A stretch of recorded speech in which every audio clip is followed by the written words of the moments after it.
Doutor, sobre o depoimento especial, está surgindo aqui uma pergunta. Houve em algum caso que uma criança, ao depor, mudou o destino de um pai condenado? Houve muitos casos. Mas pega um pra gente bacana, doutor. Olha, muitos Para casos. o pai que está em casa, ele não joga, porque assim, tem muito pai jogando a toalha, doutor. Tá.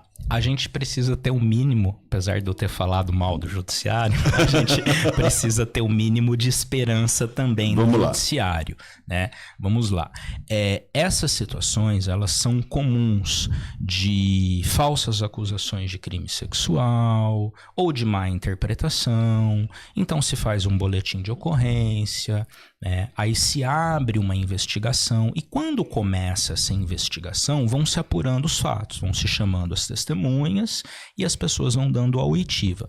Porém, quando vai ser feito esse momento que chama produção antecipada de prova, que é o depoimento especial, e por que ele é antecipado? É um conceito interessante também, porque ela é uma prova que vai ficar gravada, ele é gravado. Ele é gravado, filmado? Ele é filmado, okay. Ele é feito... Por que ele é filmado, doutor? Porque ele precisa atender... Ele precisa atender esse fundamento, esse dispositivo. O dispositivo dele é assim, é um depoimento que ele vai ser filmado. Então quem vai fazer é o perito técnico que é capacitado nesse tipo de depoimento. O depoimento vai ser transmitido ao vivo para a sala do juiz, aonde vai estar presente os advogados das partes e os assistentes técnicos. Então, ele é filmado, né, por esse motivo. Também por ser uma prova híbrida, porque ela fica gravada dentro do processo em uma mídia. Então, ela é uma prova escrita, porque tem um relatório sobre ele, e uma prova gravada com a mídia filmado. E ele é filmado e gravado por esse motivo, né? Ou seja, para que aquilo fique registrado para sempre...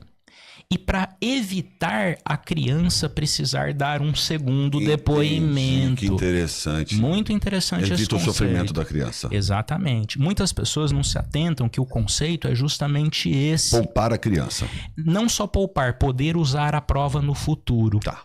Não tendo que convocar a criança depois novamente. Exatamente. Muito interessante. Então eu posso usar a prova daqui a um ano, eu posso analisar o depoimento. Então o pai que está com medo de usar esse recurso e de sangrar o filho em vários depoimentos, isso cai por terra. Eu sou da opinião ao contrário. Eu acho que quanto mais perícia, melhor. Quanto mais perícia, melhor. Quanto mais, inclusive o judiciário até prefere o depoimento, e o depoimento ele é feito uma única vez, né, em uma única entrevista. Eu já acredito que se pudesse ter até mais perícias, apesar de ser um ambiente hostil e difícil para a criança, mas a perícia também ela vai comprovar a verdade. Inclusive, ela pode até ajudar a criança a lidar com aquela situação. E eles demoram quanto tempo um depoimento, em média, doutor? Olha, ele pode demorar de 40, 50 minutos, 1 hora. Agora, já vi muitos depoimentos que demoraram 15 minutos, 5 minutos.